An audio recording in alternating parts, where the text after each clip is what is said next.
This is something I'm calling wormholes in time. I'm not writing an essay a day if I write 3 in a day and only ought to post 1. Sometimes I post 2 or 2 within 24 hours. So what's that all about? That's what I'm trying to figure out. I seem to be happiest these years when I'm practicing insight meditation, Vipassana. In this case, I'm usually these days writing essays, but it could be photographing plants and flowers or cleaning the kitchen or whatever. The whatever seems to have expanded to whatever I do that has some kind of process to it that is detailed. It is because of the absolute clarity of insight meditation and the absence of the confusion of having subject and object, the non-duality of insight meditation. Or is this just the Zen in me coming out? Because I kind of started out in Zen. And so for myself, I've kind of exploded the myth that insight meditation is only for photography, or only when I write, or only when I do whatever that works for me with insight meditation. More likely it's that a lot of what I do in a day is writing or photography. It is. Those are the things I do, along with Dharma practice and doing the chores and stuff like that. But what's at issue here is the compulsion that I feel to be doing insight meditation.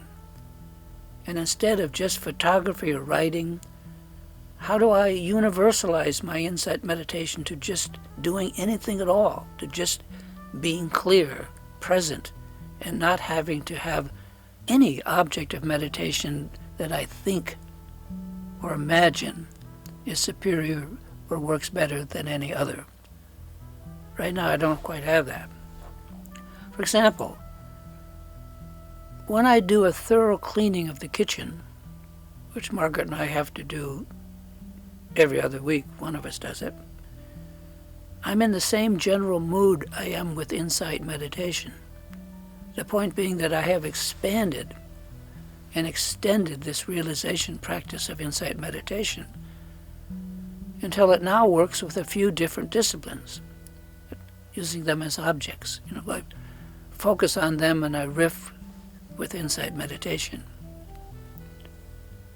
Yet I know that insight meditation itself is objectless.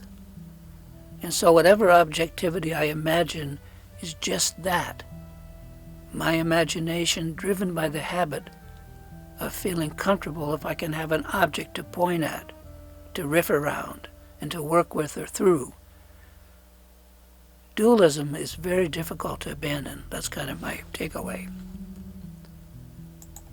I can well remember when I was first able to do insight meditation of the style used in our lineage, this very special form of insight meditation that's part of Mahamudra training.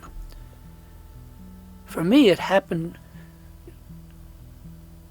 when I was out in nature, not on the cushion. And for a long time, this newly found insight meditation for me, it was only possible when I was out in nature, crawling around in the wet morning grass with a camera, taking close-up and macro photography, photos of plants and tiny critters. It just happened out in nature. And it didn't happen sitting on the cushion like I'd always had imagined it would or it should. When I wasn't doing that nature photography, my mind was perfectly ordinary. However, that particular year, I watched the sunrise, unless it was raining hard, almost every morning for 6 months. When have you done that? When have I done that? I did that until the winter drove me inside. In other words, I was out before dawn with my camera, watching the sun come up and taking photos every day. That should tell you something. As I said, when's the last time you watched the sunrise? And what would inspire me to do that for 6 months straight? And the simple answer is insight meditation. However, and here's my point that I'm getting to, perhaps because I lacked the confidence to transfer my insight meditation to anything other than nature photography,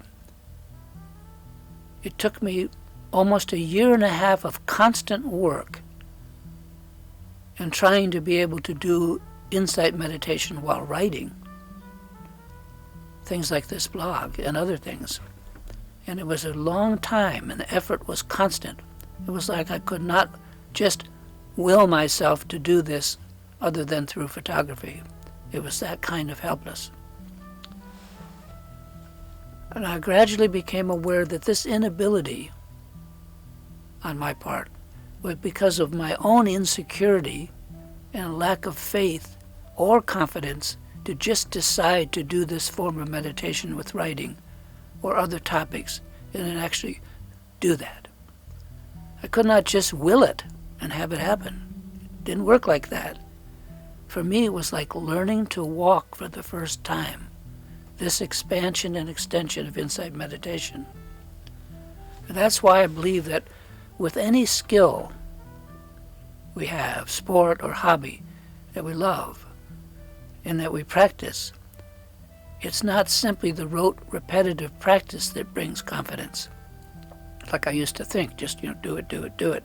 But more that if we practice enough, we will happen onto the serendipity of a few magic moments in that time.